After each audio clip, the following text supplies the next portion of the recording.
Okay, welcome to the first real video in my course, Nationalism in Modern France. In this video, I'm going to do what basically all historians do, which is start by talking not about the period that we're going to focus on, the period from 1789 to the present, but the period before that, right? The old regime. And old regime here, what we mean by old regime is essentially French society and politics before the revolution of 1789. So in this video, we're going to look at old regime France, and I'm going to give you kind of a tour or an overview of society, politics, all sorts of things as it existed in old regime France. And the main point of this video, the main kind of argument that I want to try to make for you is that old regime France, its politics, its society, its culture, was built on this kind of concept of and system of privilege. And privilege fundamentally divided society. All right, let's go.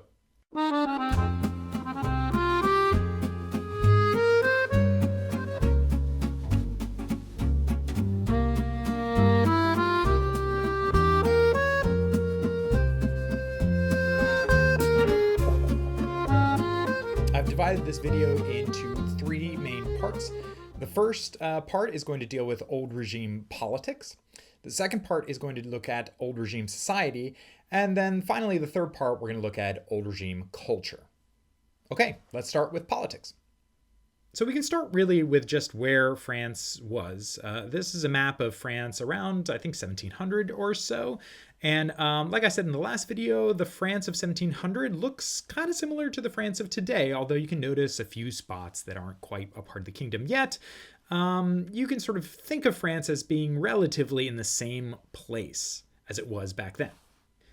But that coming together of France happened actually as a sort of gradual process. The formation of France as a kingdom happened over centuries of time when kings conquered different areas, married, had different political arrangements, negotiations, etc., to sort of build out the kingdom into what it became by 1789. Because this process was so long and because it was such an organic process, they're sort of left the remnants of a lot of cultural and social diversity throughout the kingdom. One of the best ways to kind of see this is through the main administrative units of old regime France, which were called provinces. We can sort of think of provinces almost like states in the United States, right? They're the kind of main administrative unit of the politics, of the political structure of old regime France. And the reality is that provinces differed vastly in size, in culture, and even in their types of governance too. They were incredibly different from each other. Just look at this map of the provinces of France in 1789. Now, don't mind the fact that it's in German. It's the best map I could find. But you can sort of see just by looking at the map that provinces, for example, were really different shapes and really different sizes.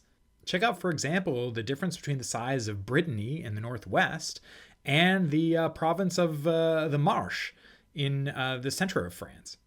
But this wasn't the only thing that made provinces different from each other.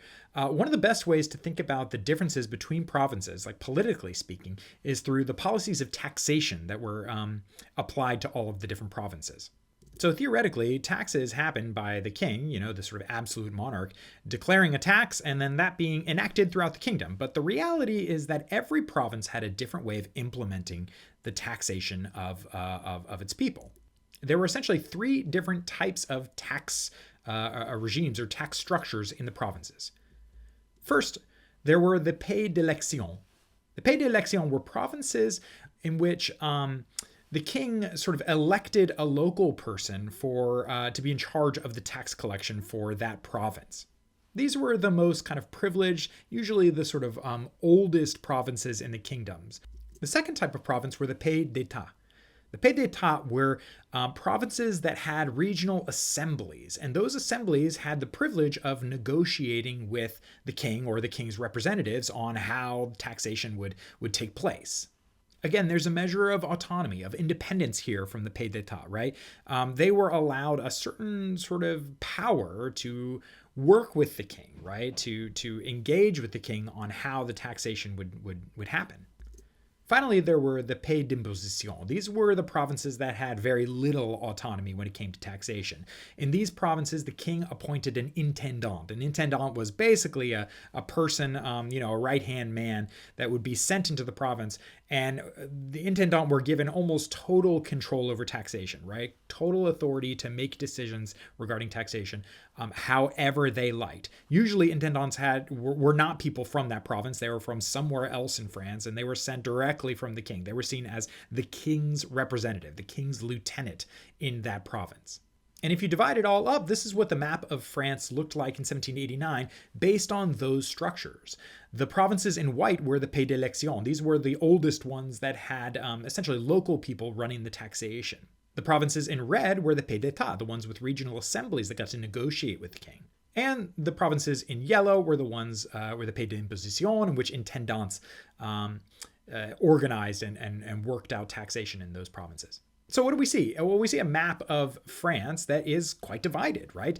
This is just one example, but taxation sort of shows how provinces had a lot of differences, right? A lot of differences from each other. And France in the old regime was not just a kingdom located in Western Europe. In fact, by 1789, France had already acquired a large overseas empire, which you can see sort of illustrated by this GIF in blue. Now, France's empire would eventually grow or shrink and then grow and continue to expand throughout the 19th century. But in the early modern period, in the period of the old regime, France's empire spanned large parts of North America, South America, the Caribbean, and even South Asia. And the reality is that throughout the empire, laws and political organizations looked really different from metropolitan France. The best example, of course, is slavery, the policies around slavery. In France itself, serfdom was largely abolished by 1789. Slavery, however, existed rampantly throughout the French colonies. In fact, French colonies had their own laws that sort of dictated the different legal structures of slavery in those colonies. The most notorious was the Code Noir that was published in 1685 that set out a legal structure for slavery in all of the French colonies. These applied to the colonies, not to the metropole. So when we think of France being divided politically, we can think of it not only divided internally between provinces, but we can think of it divided between metropole and colony as well. Okay, so what have we seen? Well, old regime politics was built very much on a system of privilege. Now, let's take a look at old regime society. So, what about old regime society? Well, just like the political divisions in old regime France, there were significant divisions within society in old regime France. And the best way to think about this is through the structure of the three estates. The three estates were the main kind of breakdowns of society in old regime France, and they were based almost entirely on privilege or access to privilege. The first estate was the clergy.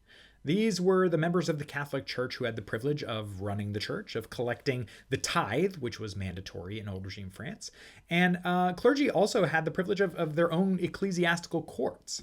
The second estate was the nobility. The nobility had their own portfolio of privileges. They were exempt from the main land tax called the taille.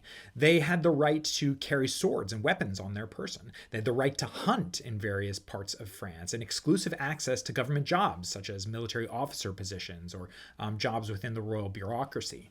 And then finally, old regime society was divided into this last group called the third estate. The third estate was essentially everyone else. What defined the third estate was essentially their lack of privilege. While members of the first estate had certain privileges to run the church, collect tithes, and the second estate could hunt and do lots of other things, the third estate didn't have any particular privileges, at least not individually. Only through kind of corporate bodies such as guilds or things did members of the third estate have access to any sort of privilege. But the three estates weren't the only way that France was kind of divided socially.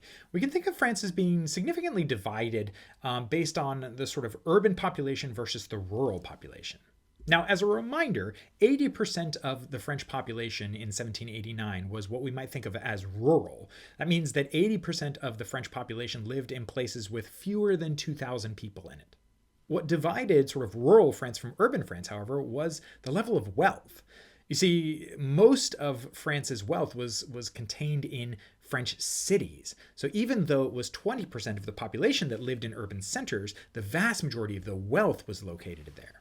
There was also a significant divide between the kind of main metropolitan center of France, Paris, the sort of cultural hub of the kingdom, and the various other urban centers, the various other parts of France, the provinces, right? Paris was seen as, the center of culture, the center of the economy, and it was nearby the sort of center of power, which was Versailles right before the French Revolution. For many in Paris, the rest of France was seen as sort of backwards, right? Was seen as something less. And speaking of French culture, or speaking of speaking, I should say, we could also think about French society in the old regime being divided based on language. Something that people don't realize is that in 1789, not all subjects of the French king, right? French subjects actually spoke French. In fact, the Kingdom of France was a multilingual kingdom. Here's a map that illustrates this, right? The area in kind of bright green here is the area in which French was the predominant language, or what we think of as French right now. But in the northwest of the kingdom, people mostly spoke Breton, a sort of dialect, a Celtic dialect. And in the south of France, people spoke Occitan, which is another sort of a variation of Romantic languages. In the far southwest, there was a Basque population. In the north, there was Flemish that existed. And of course, in Corsica, most people spoke Italian. So the point is that the Kingdom of France was composed of lots of different linguistic cultures. And it was not until much, much later in French history that we can think of the vast majority of French people actually speaking French. Finally, we can think about social divisions in terms of gender as well. The reality is that old regime France was deeply patriarchal. What that means is that, generally speaking, in French society, men were given far more privileges than women were. A lot of this concerned the system of marriage. There was a legal concept in old regime France called the puissance de mari, which essentially translates to the authority of the husband or the power of the husband. And what it meant is that when women and men were married together, right, the man had the vast majority of sort of privilege or authority in that familial unit. So, for example, husbands in marriages and families had total control of the finances. Fathers also retained the rights to the children as well, and ownership of the property. All property was sort of vested in the husband's name. And finally, there wasn't much mobility when it came to the system of marriage. Divorce was illegal in old regime France, and so there was few opportunities for women to negotiate their way into other sort of situations. And this extended all the way up to the royal family. France adopted a sort of policy of royal succession, which was called the Salic Law. This sort of emerged all the way back in the 15th century, but it became really kind of permanent, and it was affirmed by the Parliament of Paris, which was a sort of main legal court, judicial court in the Kingdom of France, in 1593, in which basically the Parliament said that the lineage of the French monarch could only be male. In other words, France could only ever have a king in charge of the kingdom and not a queen. This is in contrast to lots of other European states, including, for example, England, in which women, queens, ruled the country. In France, the Salic Law stipulated that only men could run the kingdom. So old regime society, too, was built on privilege, and that privilege very much divided up society into distinct groups. Now let's finish the video by looking at old regime culture. So we can kind of look at culture in two main ways, or we're going to look at culture in two main ways. The first deals with religion and the second with education. With religion, we can sort of start with just the basic fact that in old regime France, there was one state religion, Catholicism. The Catholic Church had a privileged position in the kingdom. This was exemplified most clearly in the Edict of Fontainebleau, which was enacted in 1685. The Edict of Fontainebleau essentially revoked the Edict of Nantes, a law that dated all the way back to 1598 and allowed Protestants a sort of legal existence in France. In 1685, Louis XIV issued the Edict of Fontainebleau, which revoked the Edict of Nantes and once again outlawed Protestantism in France. This led to a massive migration outside of France, right? French Protestants leaving to go to the Low Countries, to North America, and all over Europe. But the point is, right, religion was a realm in which privilege dominated, right? The Catholic Church had the privilege to be the only public religion practiced in France, and all other religions sort of lacked that fundamental privilege.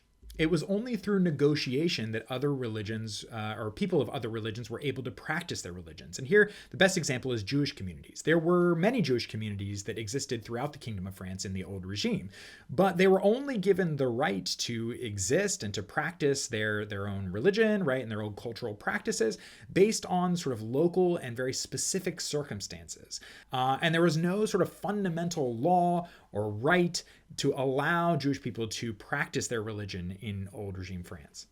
So the point is, religion too is a venue in which we can see division predominating throughout old regime France. People were very much divided based on what religion they practiced. Finally, there's education. And the main thing to know about education in old regime France is that it was limited. Only certain people had access to education. Education was not mandatory. There were no public schools in old regime France. People were not required to go to school. In fact, the people who ran the schools that did exist were essentially members of the Catholic Church, whether it be sort of monks or nuns or various other members of the church. The Catholic Church ran the education system in France for the most part. And these educational institutions were select. They were exclusive. A good example is the colleges run by the Society of Jesus, or the Jesuits, right? There were a variety of colleges all throughout France. You can see in the image behind us one picture of one of them in La Flèche. But they were mostly open to people who could pay, right? People who could afford this kind of exclusive education. So it was members of the nobility, of the high bourgeoisie, and just a handful of other people who got access to these institutions. And women were rarely admitted to educational institutions. Sometimes there were primary schools run by nuns that allowed for some women to have a modicum of education, but these were very few and far between. And so the only women who really received much formal education were people who could pay for private tutors, right? Aristocratic women who had access to sort of private educational instruction. So the point is that education was limited. The society was divided. The culture was divided based on education. Some had it, most did not. Okay, so what have we learned? Well, we learned that old regime France was very much a divided France. And why it was divided, what divided it, was really this system of privilege. Privilege existed in old regime politics, it existed in old regime society, and it existed in old regime culture. It was kind of the thread that tied all those things together. Privilege was, in essence, the main kind of cultural capital or the main currency of old regime France. What we're going to see in the next video, however, is that when the French Revolution happens in 1789, revolutionaries start to rethink this logic of privilege. They see privilege as and its divisive role in society and politics as a bad thing, as something keeping the nation from being unified. And so what we're going to see in this next video is how the revolution seeks to do away with privilege and thus create a new vision of the French nation.